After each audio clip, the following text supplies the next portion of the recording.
Good afternoon and good morning to our West Coast listeners. Welcome to our weekly Chair Chat. My name is Juan Thomas. I have the honor of serving as chair of the ABA Civil Rights and Social Justice section this year. I'm so honored today to have as my guest, Frank Neuner. Frank is the chair of the ABA Legal Opportunity Scholarship Fund, a fund that raises money to students who are working to go to law school. Frank, welcome. We're so glad to have you today. Thank you, Juan. Happy to be here. Thank Wonderful. you for having us. And we are so excited that we're going to start our conversation off with a short video that kind of explains the program and the work of the Scholarship Fund. So let's start with the video, then we'll come back and have a conversation.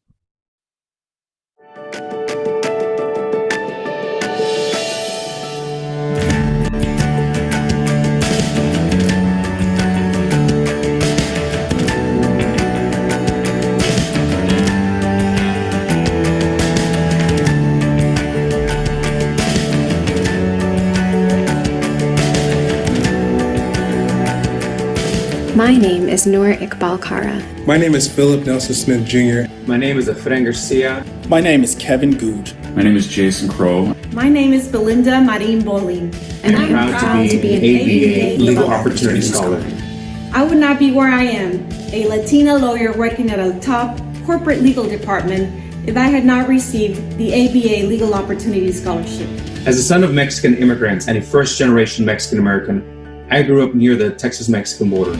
And from an early age, my parents instilled the value of education and hard work, but they were not in the position to financially contribute to my legal education. This is where the ABA helped fill that gap, and I am eternally grateful. As a first-generation American college and graduate student, I was constantly worried about how I would put myself through law school financially. This scholarship enabled me to focus fully on classes and extracurricular opportunities, take out fewer loans, and graduate with having completed over 175 pro bono hours and over 300 clinical hours, working with immigrants and survivors of domestic violence. This scholarship was a boost to my confidence. As an African-American male heading off to law school as the first in my family, to know that a group of strangers that only knew my story from an application that they received believed in me enough to invest their money in me really motivated me in law school to make sure that I did not let them down. I kind of felt like, wow, there's like this organization, this huge organization behind me, the American Bar Association, that is determined that I'm someone worthy of investing in their legal education. So that not only tells me that I can do it, but candidly, it tells me that I must do it. The Scholarship Fund and the work that the folks at the ABA have been doing have been vital, I think, in promoting inclusion and diversity in the legal industry. It's been a real rewarding opportunity to participate. Since graduating from law school, I have made a commitment to give back to my community. I'm always giving back, and part of that, those seeds were planted when I received this legal opportunity scholarship, right? I've been encouraged to pour and invest in the next generation of great students, and in particular students of color, to ensure that our community and the leadership of our community reflects the diversity of our community.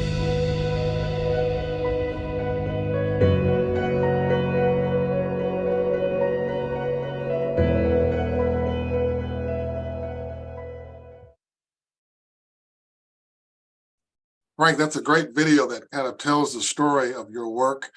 And obviously, I'm sure you're proud of all of those recipients who are now doing important and amazing work around the country. Could you share with us how the fund was started, I think about 20 years ago, and Correct. what led to it being founded? Yeah, it was started in 1999 by William Paul, who was ABA president at that time. And he actually jump-started the fund with $50,000 of his own money that he personally contributed. And I'm happy to say that Mr. Paul continues to contribute every year to the scholarship fund. And his purpose in starting the scholarship fund and seeding the initial money to start it was to encourage, racially and ethnically diverse people to go to law school. And, it's allowed over 400 students over the last 24 years to, people from all across the country many different law schools, to attend law school and receive this scholarship, which gives them $5,000 a year for 3 years, unrestricted funds for them to use towards their living expenses or however they want to use the money. There's no restriction. So, we found that students like the fact that it is an unrestricted scholarship Right. that allows them to pay living expenses and not just tuition and books. Right. And Frank, what are the current fundraising goals for this year, and historically, how much money has the fund raised? Well, we currently this year we're funding 55 scholarships. During pandemic years, we cut back from 20 a year to 15. We're back to 20 a year, but we're going to fund 55 scholarships. Our goal is $275,000 this year. We've currently stand at about 240,000 committed, so we're looking to raise at least 35,000 more. And obviously, if we can raise more, then we would like to expand the program. Right. But the goal is another 35,000 for this year. Now, that's a pretty ambitious goal. What makes you confident that you can do that this year? Well, we were very successful this year already with ABA Giving Day back in October, and we got a real jump start. We're also very excited about the section officers conference and their contest that kicks off now, to where the sections and divisions will compete against each other to raise money for LOSF. And there are two prizes. One is section participation or division participation. Highest percentage of participants will receive an award at the ABA annual meeting in Denver. The other is most money raised by section. So this allows all sections, no matter how big or small, to participate, even if you don't have as many members as, say, litigation, which maybe have raised more money than you if you get more active participation. And I'm happy to say that your section, Civil Rights, Social Justice section, received the award last year for best participation towards this scholarship. We were very proud to receive that award, and we're encouraging our members to give again this year. We would like to be repeat champions, if that's possible. And I would encourage everyone on the call to give, because it's a very worthy cause, and 100% of the money goes to the students. There's no money pulled back from the scholarship fund for overhead or any other expense. It's, every dollar given goes to help a deserving minority student. Right. So speaking of, minority students, and that's how the fund is kind of geared and targeted. This year, we read that about 37% of first-year law students come from diverse communities, and that's up from a decade ago, about 28%. What do you see as the reason for that increase? And because of those numbers, do you see the need for the fund to continue? Yes, I think the fund definitely needs to continue. And I think the fund and other efforts like it are part of the reason that you see diversity and enrollment. But one of the issues, and one of the issues that this fund attempts to address, is that although enrollment is up and it's 37%, students who drop out, there's a higher percentage of minority students who drop out than white students. And this is especially true with Black students. So, it seems that, the students of color who start school are more likely not to finish. But, through the fund, we hope that we're eroding that percentage and reducing it some. And what would you say to those who are concerned about that need, particularly as it relates to student debt? Last week, we were in Washington, D.C., lobbying on Capitol Hill, and one of our issues was the need to reduce student debt. Oftentimes, the cost of law school is prohibitive for many students, particularly students of color, who even try to attend. because it's just too expensive. What are your thoughts around that in terms of providing more scholarship opportunities? Do we need to look at the cost of a legal education and things of that nature? Yeah, I mean, that's obviously a really big issue. And, I know some schools, or the tuition is, above $50,000. The state schools here in Louisiana, the tuition ranges from about $16,000 a year to $23,000 a year. But for the two private schools in Louisiana, I'm told the tuition's anywhere from $45,000 to $65,000 a year, which is, a lot of money for anybody, and especially for minority students who maybe come from a disadvantaged background. Right. So while our scholarship doesn't really help that much with the tuition that is that high, what it does is it provides living expense or money that, the students can use to live and help defray some of those costs and hopefully encourage them to stay in school. But I think many of the schools do have other scholarships, tuition scholarships, that help with those expenses. But we've seen, as you saw in the video from the students who are now lawyers out in the field practicing, that they feel like that really helped them continue their education and stay in school. We actually had a grant a few years ago from Access Lex to survey former students and find out, is this a real benefit to them? And 70% of the survey respondents said the award was extremely or very important to their decision to enroll and remain in law school. Wow. And almost 90% agreed that the scholarship money allowed them to borrow less money for their education. And then 75% indicated that the scholarship made it financially feasible for them to get their Juris Doctorate. So Wow. while, in terms of relative to the amount of the tuition is at most of the schools now, Right. it still is a big help because it's, tax-free money that they can use to help defray their living expenses. And Frank, tell me, how is the fund funded? Is it only through ABA members? Are there other? No, funding? we do not restrict access to the fund by donors in any way. We'll take anybody's money for the fund. But like many organizations I seem to be involved in, it's 100% donor supported. Initially the ABA also provided some seed money for the fund, and that continued for a number of years. But now we stand alone, and the ABA does obviously provide all the administrative support, not just for the fundraising committee, which I chair, but for the actual scholarship selection committee, which Estelle Rogers chairs, Right. which works totally independent of the fundraising committee. And the ABA and Estelle and her committee want to maintain the integrity of that process so that they pick the students based on the applications that the students submit. And unfortunately, we can't fund every scholarship that's applied for. But Well, Estelle Rogers is a mutual friend of ours and a very active member of our section for many years and a leader in our section and in our profession.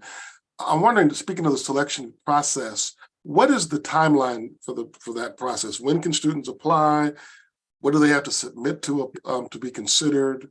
What are those current deadlines? So the selection process opens April 15th, or the scholarship, the applications are available online. And I think they have until May 15th to apply, and then the committee tries to make its decision by mid to late summer. And the students typically are advised before they start school in August that they've received the scholarship. Is it a one-time gift, or is it every semester, every year? It's $5,000 a year for 3 years. So once you receive the scholarship, it's a 3-year commitment by our committee and the ABA, to fund it. I say the ABA, the the ABA backs the committee, staffs the committee. Right. But once you receive the scholarship, you're guaranteed, as long as you stay in school, to receive $5,000 a year for 3 years. And if you're a second or third year law student and didn't apply your first year, can you apply mid-year while you're in law school? No, the way it's set up at this time is that it's only to encourage people to go and to stay in school. And it's, 3-year commitment. And that's the way it's been for the last 24 years. I mean, we are considering some tweaking of the, but at this point, none of that's been finalized. And it's a 3-year commitment, and you only apply before you start law school, not while you're in school. Right. And how many we've had no issue with finding enough worthy students either. That's I'm sure another issue. There are a lot more students that could receive the funding than we have the money to give them. Well, that was my next question. How many students usually apply? It's in the hundreds of students apply. And we can only give 20 scholarships a year. And unfortunately, a few years ago, it was down to 15. Right. I think that the need is increasing. And in a perfect world, if we could raise more money, we could increase it from 20 to 30 scholarships to leverage the money. And how do students find out about the opportunity? Is it promoted? Well, there are two ways. One, students are pretty adept at searching out scholarships, for when they're trying to start law school. And all the law schools, the accredited law schools, have information on this unrestricted scholarship. And the fact that it is unrestricted, makes it, something of interest to a lot of students, especially minority students who are looking to help with their living expenses. So their schools will help them, direct them. The schools that are applying to will have information on here's available scholarship, both tuition and living assistance, and we're one of those links. In fact, it's something that we do promote on the ABA website too. Good. And Frank, could you tell me, do students selected, is it primarily based upon, is it strictly need-based or is it merit-based? It's a combination. It's a combination of both, although I have not been directly involved in the selection process. It's a combination of need and merit. And, we have students from all across the country. It's not just, a particular part of the country or a couple of schools involved. As we were talking before we went live, that there are 2 of our scholarship recipients reside in the New Orleans area, and we're at the ABA mid-year meeting this past February. And we've had people when we were in Austin a few years ago. We had several of our scholarship recipients who live in the Austin area now. Well, I can tell you, I met one of the young men at the mid-year meeting back in February. And he was still just so grateful for the scholarship that helped him get through law school. And I can tell you, I was in law school before this fund was founded, but I remember getting scholarships and tuition assistance when I was in school. It's a tremendous help that relieves the burden off of families and students. So I want to thank you again for the work and your leadership in this space. This fund is tremendously important. I know my section will continue to support it. We will continue to encourage other ABA entities to support it as well. And my final question, could you simply just share with us what is the website or the link people can go to find out more information? So the link is, and it's going to be in the chat, but it's ambar.org/donate SOC is the link for the section officers conference. And so you can do this individually. We also encourage you to get your firms involved. And one thing that many people don't know is if your firm commits to a $15,000 donation, $5,000 a year for 3 years, the scholarship will be named after your firm so that the recipient of the scholar will know that it's, say, the NeunerPate law firm scholarship. And we've been very fortunate to have some firms participate. I want to give them a shout out right now, and it doesn't have to be a law firm. It could be a business. We've got Adams and Reese, which is a firm originally started in New Orleans. AT&T corporate gives $15,000 or 3 years, commitment. Cerberus Capital Management, Cooley LLP, Houghton Bradford, Whited PC, Info Law Group, McDonald's, Minnesota Lawyers Mutual Insurance Company, Gene Vance's firm, Stoll, Keenan, Ogden in Lexington, Kentucky, and then the Tan Family Education Foundation. So you can see it's a broad array of groups who have made this 3-year commitment of $15,000, and we'll take it from an individual, we'll take it from a corporation, we'll take it from a law firm. So. Well, that's great information to share. We'll encourage our donors to support at that level as well. Frank, go ahead. One other fact I'd just like to share with the group, and I think this points to the success of the scholarship, is that while we were talking about attrition rates, especially for minority students, which half the students who drop out are minority, but less than a third who enroll are minority, so you have disproportionate numbers. Right. If you receive our scholarship, the Legal Opportunity Scholarship Fund, we have a 98% graduation rate for our scholars. Wow. Which is just a very impressive number, and it speaks to the work of the committee over the last 24 years. And again, a shout out to Bill Paul for his vision in starting this fund for minority students. Your comments there make me want to ask one last question. How many of your former students have come back to support the fund? Do you have a good alumni network that you're we have an alumni network. I would like to build on it a little bit more. Many of them are just coming into their own, in their practice. But we do have a couple of members of our committee, especially an incoming member of the committee who was a recipient. And so I think that's fertile ground for future committee members, because they can really speak with authority about how the scholarship fund helped them get to where they are today and help ease the pain and burden of law school. Right. It's important to give back and to pay it forward, they say, right? For sure. Yeah. Well, Frank, thank you so much for your leadership, for your service to our profession, for this particular effort to help support students that are in need, to finance law school, and really appreciate the work of your committee. And thank you for your time and being my guest today. Thank you, Juan. And I would just ask you, make your commitments and get your colleagues to make their commitment to LOSF so that your section, SRSJ, can win the participation award again. We have our spring meeting coming up at the end of April, and I will make sure to put this on the agenda. Thank you so much.